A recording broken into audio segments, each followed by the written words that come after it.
Hey, welcome back to the 100 Movements podcast. Today we are unpacking one of the most maybe overlooked elements of MDNA. We've been in this series of really just giving an overview of the 6 elements of MDNA. How we shift the tracks of history towards movemental Christianity is to really unlock the power found in these 6 MDNA elements that Alan wrote about in The Forgotten Ways. And today we're talking about liminality and communitas. I always like to do a quick time out here and just say these are not made up words. If you have any experience with Alan Hirsch, you know that he makes up words, but these are not. They are real sociological terms that Stacy Gaskins from the Tampa Underground is going to define. I'm just kidding. I won't. Hey, seriously though, we're talking about liminality, communitas. We're joined by 2 friends of 100 Movements and leaders in the Tampa Underground, Stacy Gaskins and Tomy Wilkerson. So the Underground is this big family of sister movements, of microchurch networks. The first network in Tampa, though, called the Tampa Underground. The rest of us are sister movements with different names. I say us because I'm in Kansas City and get to be a part of one of those movements. But we learned so much from our friends in Tampa around this idea of liminality, communitas, this idea where risk, transition, and deep belonging become normal. So today we're going to try to define those terms and hear about how they show up in movement. So Stacy and Tomy, welcome. Glad that you're here. Thanks. That only took me 2 minutes to say all of those things before I gave you a minute to speak. Sorry about that. Totally fine. Excited to be with you, Brian. We always like getting to hang out with you. Yeah, same here. So let's do this. What makes you you?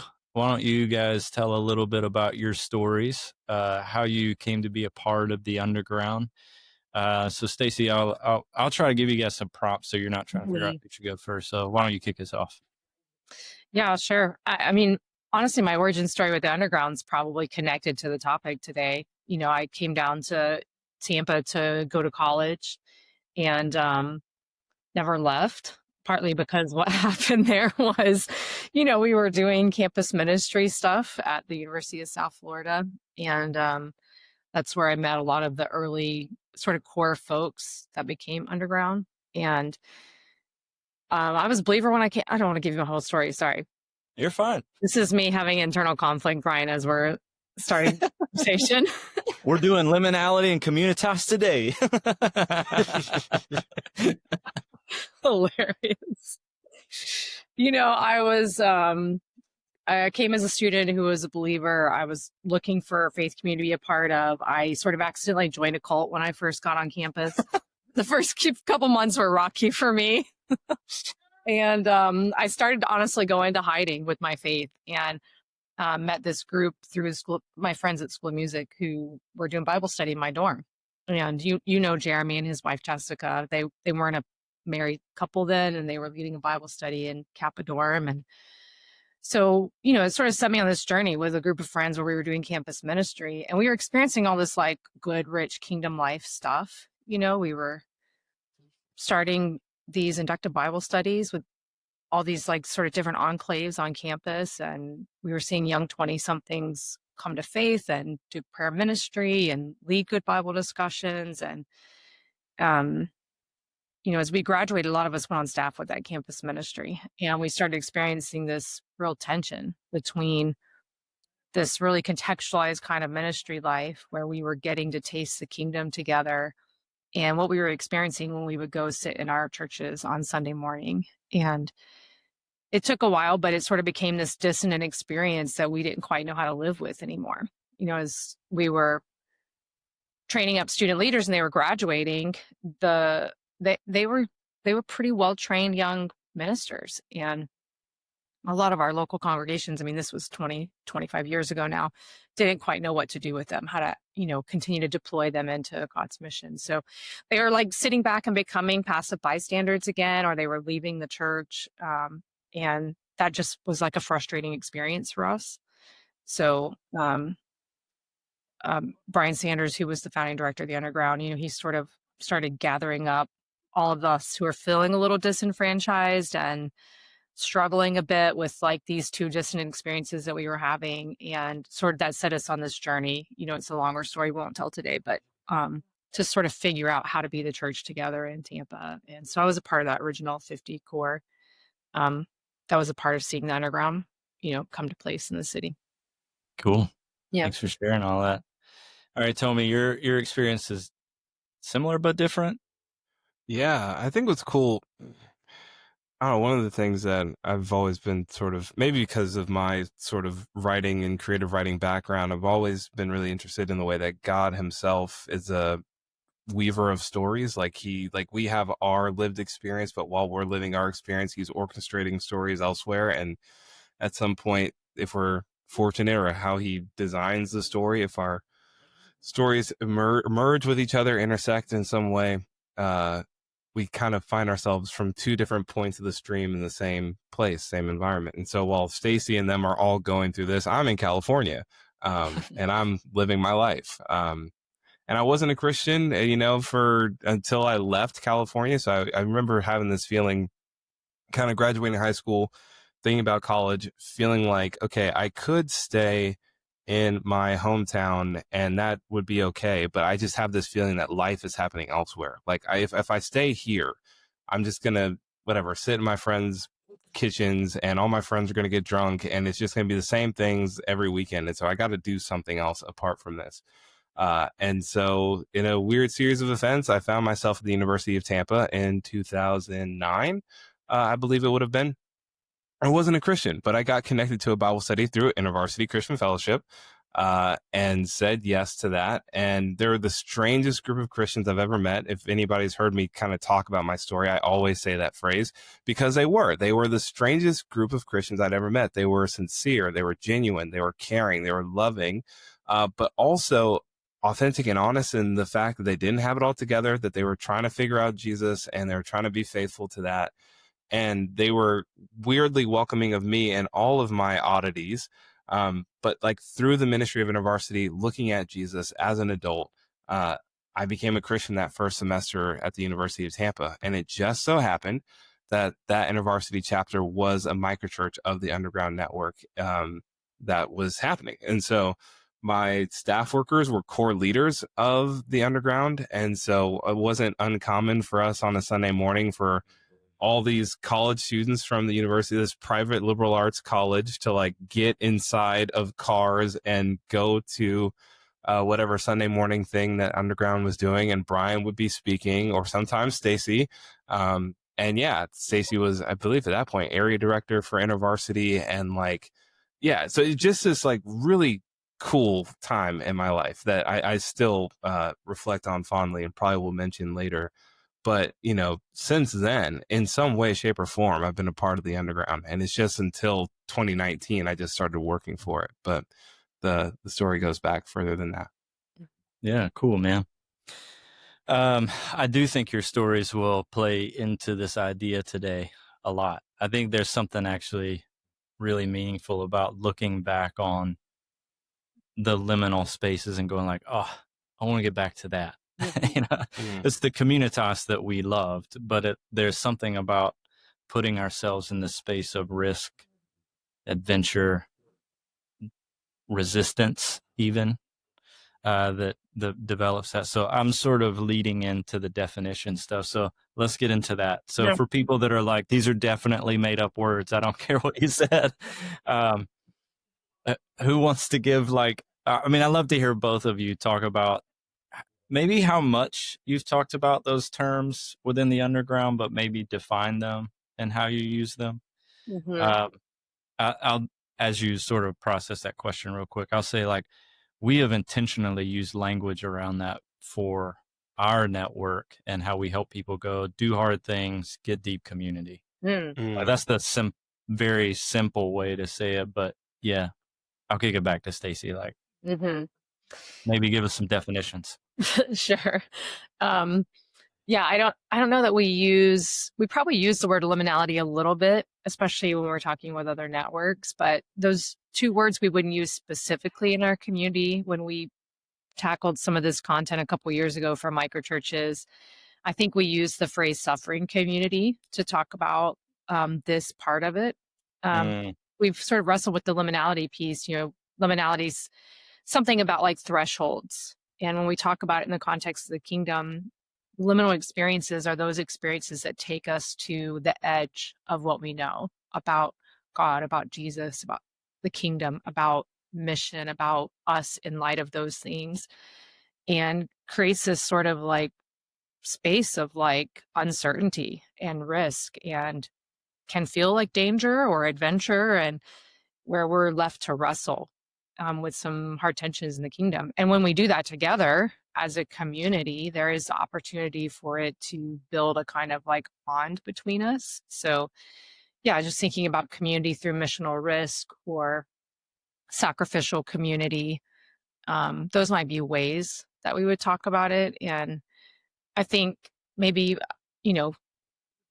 unique to some of the conversations that we've had as we've sort of explored people's stories retrospectively, we've realized that a lot of times this risk, not always, sometimes it just happens in the midst of like everyday mundane things, but sometimes it is like encounters with pain, with like suffering, our own suffering or the suffering of others.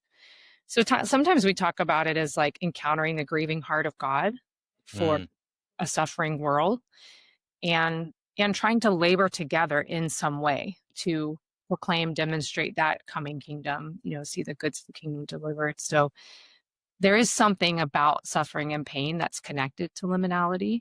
Probably it exists on a spectrum, right? To like uncomfortable experiences, to like painful experiences. Yeah. Experience those threshold moments. So that might be a little bit of how we've talked about it. Yeah, that's good. I wonder tell me what you would say about it. No, yeah, I think that's spot on. I was trying to think about like, sort of the connection between maybe the ways that we've used liminality in some of our stuff versus maybe how Hirsch, and I mean, yeah, it is an actual word. He kind of references, in his book, Forgotten Ways, he talks about, anthropologists and anthropology. And I think Frank Turner was the one that he mentions in the book. But just sort of the kind of liminality being threshold, sort of that in-between space, where, you're not quite where you were anymore. You've been sort of extracted from that. But you're not quite necessarily in the next thing just yet either, whatever that means. So there's a piece of that that's like maybe physical, right? So if he's like talking about initiation rites of like tribes or something, and you get sent away from the tribe to go off into the bush and like whatever, survive for days. It's like you've been extracted from the community and you haven't quite come back quite yet. But even if you do, you're not quite the same person you were when you left. And so, I think that in between state that he talks about in liminality, that sort of being the risk and the adventure, and kind of the thing about pain and suffering that Stacy's talking about, there's a way in which that also kind of leaves you in that sort of in between. What do I make sense? How do I make sense of this? And so that's kind of where I see the commonality between those two things. But yeah, with Communitas, I guess the way that I was thinking about it as we were sort of prepping for this, conversation, is kind of how Hirsch puts it. It's like, it's as you're thinking about Jesus movements and we're looking at Jesus movements, there's a sense of like, there's a kind of relationship that they have to one another. And that relationship isn't just, you could say community, but it seems deeper than that. There's something more there than just like, I don't know, they're good friends with each other, but it's kind of a camaraderie, a tribal sense of like, okay, no, we are something together because of the experience that we've had in this sort of like disorienting process. Like, so that's the liminality piece. Like, because we've been disoriented together, from that emerges this thing that's deeper than just friendship. And so, I think the way that he puts it in Forgotten Ways is like, if Communitas is the result, liminality is the catalyzing condition that produces that result. And so I guess that's kind of where when we've talked about it, it's been like, okay, well, really it's about this community, but the community comes some way. The friendship, the relationship, it comes some way.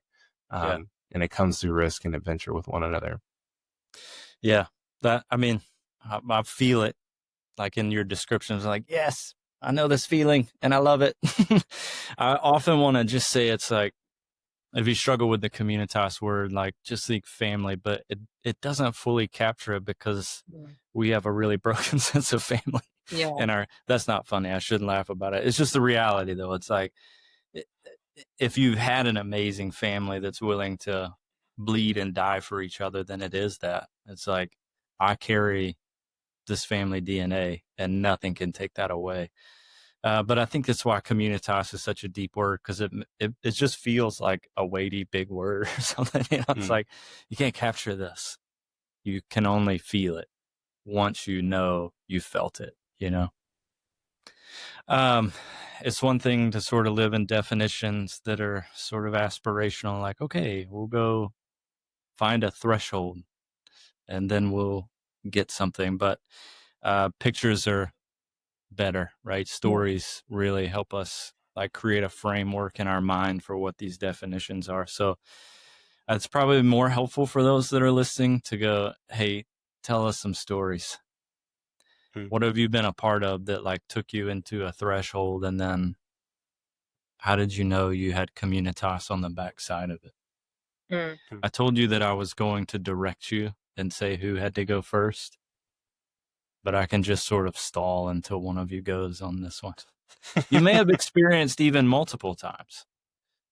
Like there's a reality of it's like, this isn't just a one-time thing in our life either. Oh, sure. I think we experience them probably all the time. I mean, even I joked about accidentally joining a cult. That was a liminal experience.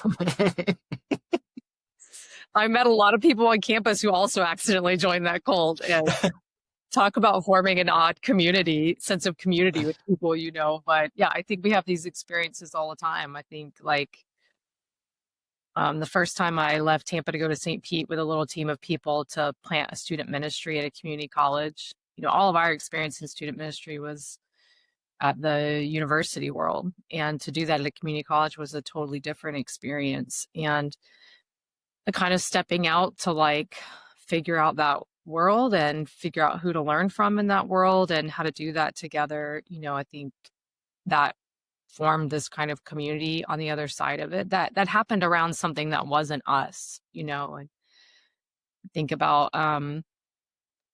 I talk about Created a lot. It was one of the micro churches I was a part of when we first came back from the Philippines early on. And we had this sense that like Tampa had a pretty gnarly history when it came to the sex industry and the exploitation of women in the city. And we knew that. We knew there weren't a lot of kingdom people at that time who were sort of entering into that space to try and figure out how to care for and love and serve women.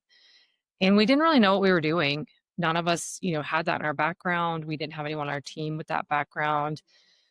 And so there was this kind of like small team of like 6 or 7 of us, and you're trying to figure out how to journey together to just be obedient to this little nudge that you hear from Jesus. But it's, everyone kind of thought we were crazy that we talked to about it outside of underground people, and we didn't know what we were going to do. We didn't have a great plan.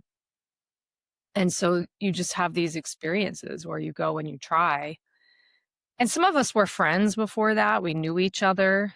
But, when you are just like in a car in the middle of the night at 1:00 in the morning, driving down the most notorious street in the city, sometimes you have worship music playing, and sometimes like serious conversations are happening just about your life, what happened that week, or a conversation you just had with a woman, you're praying. And sometimes really ridiculous stuff is happening. Like one time we accidentally, like the guy that was driving, we had a van that night. He sped into a parking spot at this well-known convenience store in the neighborhood next to a woman who was like sitting on the ground on the curb, just sped in, and someone threw a sliding door open like we were about to kidnap her or something, and terrified this woman. And, you're having all these like experiences together. And it feels risky because you don't know what you're doing. And you feel like we might be embarrassed if this doesn't work on the other side, or like, will we figure out how to have conversations with women, or this need, the more you get to know it, is bigger than we thought it was. And like, are we actually going to be able to like meet needs in this space? And there's just this thing that happens from week to week where you're sharing life. And sometimes you are sharing about your own life. You're being cared for, your own personal burdens. You're getting to know each other. But it's really centered around Jesus. It's really centered around another group of his kids, that he's sending you to spend time with and say his name to. And there is something that happens that binds you together on the other side of that, where, I run into those teammates now. Most of those people are outside of the city now, are not part of Created right now. And we're just like locked in, as soon as you start talking about those stories, you're just like, yeah, God did something. He built something there, because of that. And so it's something that can happen in a moment, but often it's something that happens as you journey together in a space. We've all had those kinds of experiences together. So there's other stories, but I think that's like, an early example of that, maybe in microchurch life. Yeah, that's good. What's your story? Tell me. Do I have to follow that up? Seriously? Oh, gosh. Yeah. It's different and it's okay, tell me. Yeah, no. Yeah, maybe because maybe as I was thinking about all of this, it made me think about, college itself, sort of going back to my story being, college itself in its own way is a liminal experience. At least in the city, you're in the case of the school that I went to, especially, a lot of the kids who went to that school were not from Tampa. They were from other parts of the country, in some cases, other parts of the world. And so we're all in this journey towards becoming something, right? Like, that's why you go to college, is to become something, hopefully. And so that's already sort of the process of being in that together in this sort of environment, trying to grow with one another. But then you add, to Stacy's point, you add becoming a Christian, joining a ministry, that ministry trying to not just exist for itself, but to see the campus reached, to see other people brought into the kingdom, people sort of feeling a distinct sense of calling to a particular pocket of the campus. And it's not even necessarily the same pocket of the campus, but because you're united in your desire to see the campus reach, there's a way in which you guys are family to each other. You celebrate wins and mourn losses with one another. And over the course of time, watching leaders grow and develop in their spiritual maturity, watching them disciple other students, watching those students disciple other students, and seeing this thing happen, and to feel like you're a part of something.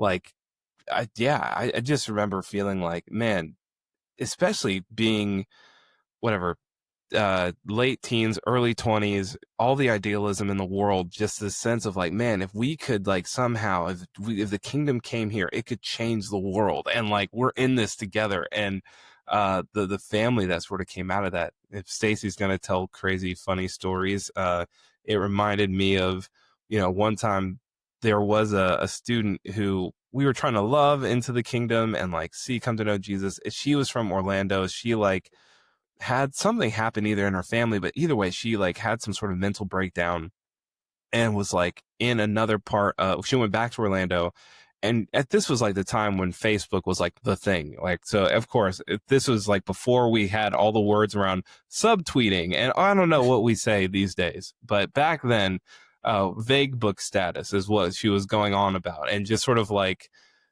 saying these really sort of dark, cryptic things about her own mental health and her own mental state. And like, we just saw that there was this constant, anybody who like commented or responded to the post were these people who weren't Christians, who were sort of affirming the crooked way of thinking. And we're like, no way, like there's no way that the enemy is going to win in this person's life. And so we didn't know where this girl lived. We didn't know anything about, we just knew she lived in Orlando, and we knew her last name, and we hoped that we could somehow find her. So a group of us like hopped in my truck, drove to Orlando, which Orlando from Tampa is anywhere from an hour and a half to 2 hours, depending on traffic. And it was like crazy. I don't know. It was stupid. So stupid. Like at that point, we're like calling 411, trying to see like, hey, can you give me the address for this person? Like, we're looking for this kind of this name. And we're just driving to these random addresses, knocking on doors, asking, does this person live here? And getting the strangest looks. Looking back on it now as, okay, trust tree. I'm gonna get in trouble for this. asking random people if a certain person lives in their house. They don't know me from Adam. It's like, this is all bad. But the fact that we were sort of willing to do that together, to like be embarrassed together, to like be committed to seeing this person loved back into the kingdom.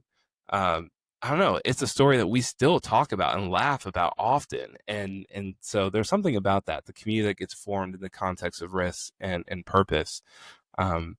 Hey, thanks for sharing stories. That was like, I didn't know the second story or the details, Stacy, that you shared in yours. I know a little bit about Created. So it brings life to a concept that can feel academic. So I told you guys I'm probably going to throw this script out. So good luck with this next question. Okay. Because I legitimately don't know how to form it yet. I'm just going to verbally process my way there. So don't listen so much to what I start saying as much as what I finish with saying. I like in this series that we're in, it really is about each of the MDNA elements and saying, we're like Alan wrote about these in the Forgotten Ways, but then there are all of us out here that are trying to embody these ideas. And we're not looking at Alan like, oh, you unlock the silver bullet and the key, but like each of these elements, I can see it in the Tampa Underground. I can see it in our movement. I see it in other networks that think about movemental Christianity. You're not thinking, we'll gather a bunch of people and Brian Sanders will still keep teaching them. You're thinking, how to equip all God's people to be activated on mission where they are, to unveil the kingdom in their network. Like Jesus is already there. They're just there to like reveal he's present with you. So in light of that, in light of saying the Tampa Underground's a movemental form of Christianity, unleashing the people of God,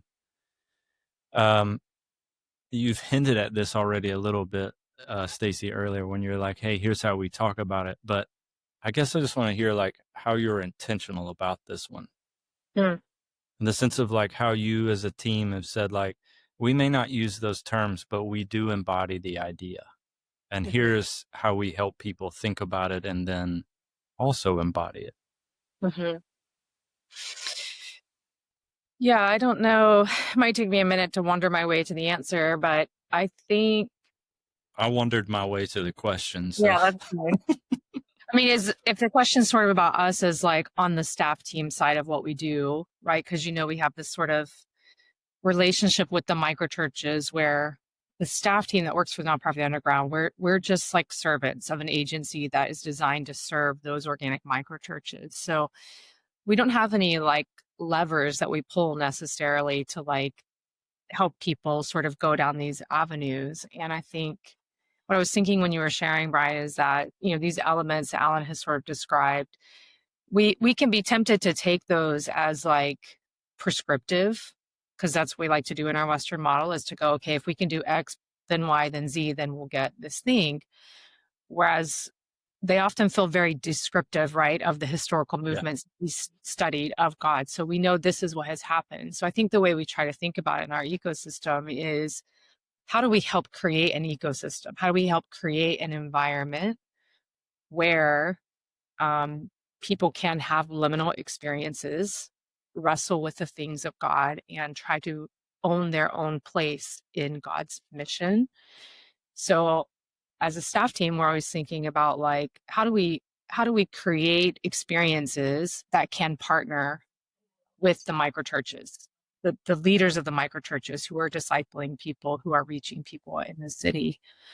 So I was saying to Tomy earlier, we always have to remind ourselves that when we talk about things like Liminality and Communitas, or any kind of experience that we want to create for people, these kinds of things can happen in very small, very organic ways.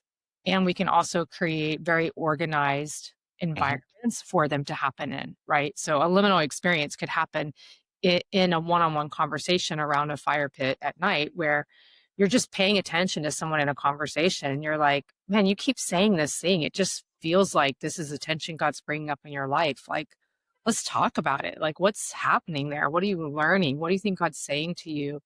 That can can move towards that sort of like liminality and communitas type space.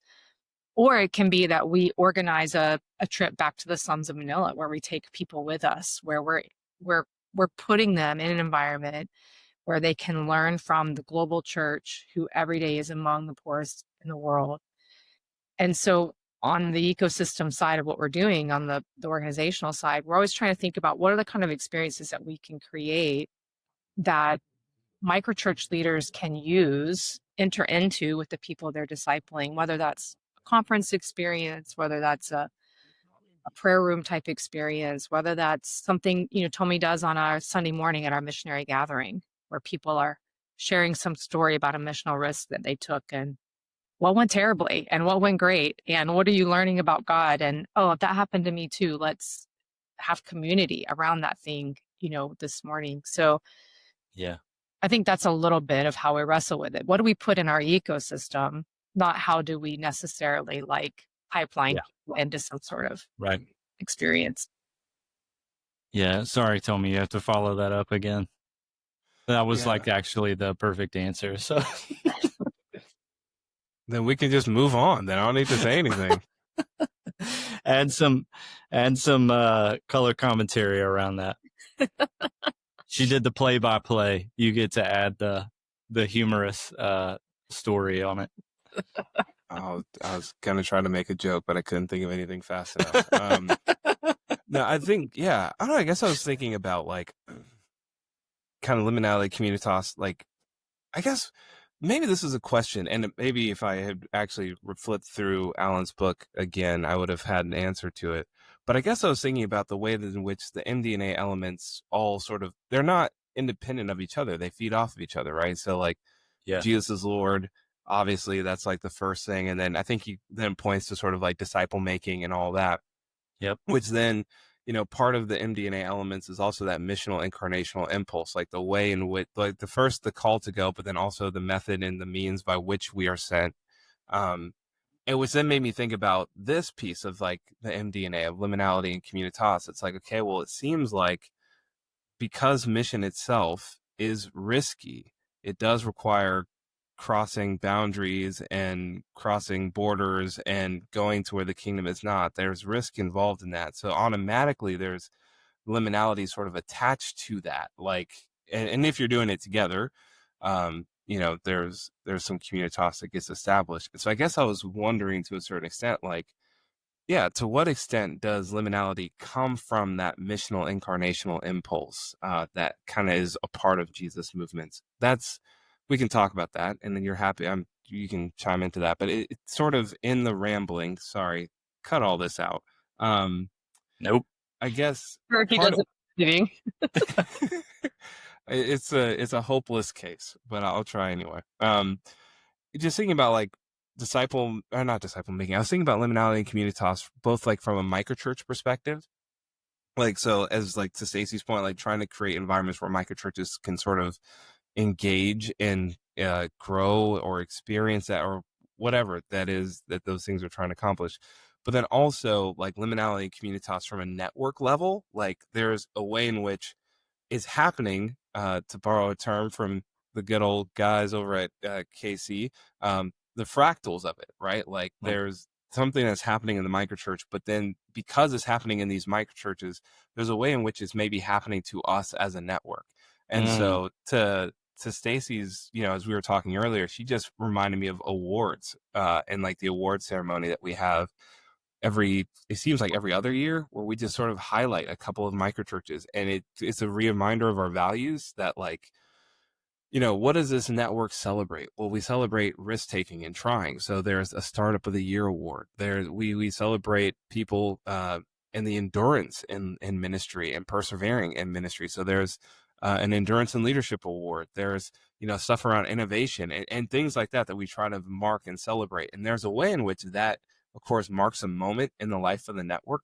But to me, it's it kind of names the communitas that is being formed through the liminality. We are a thing together because actually, even though we're all doing separate things, we're all engaging in the mission of God. We're all taking risks together, and we all kind of ascribe to these values. And so we are a family to each other, something deep to one another. That's beyond just superficial. And so, yeah, I guess that was one thing I was thinking as you were sort of throwing out that question. Sorry, that was a long answer for, I don't know if any of that was helpful, but It was. Yeah. No, I appreciate both of those responses. I agree.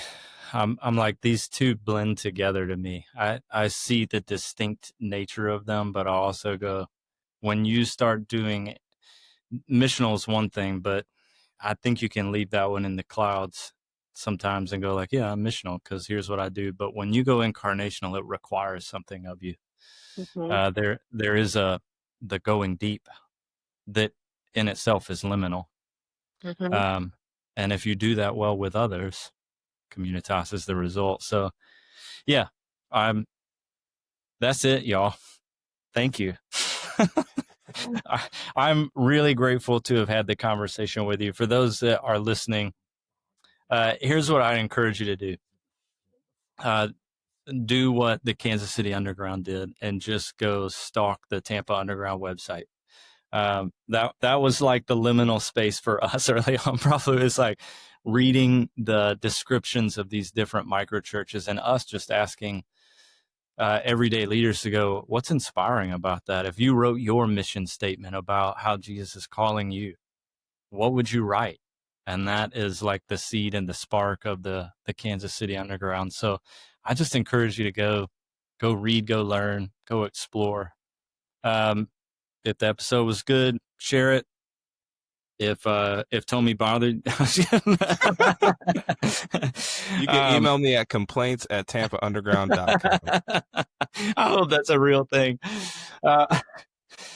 Anyway, take the strengths assessment on MDNA at huntermovements.com. Join the conversation at community.huntermovements.com. Check out Tampa Underground at tampaunderground.com. And then join us next week as we wrap up the series and look at organic systems. See you next time.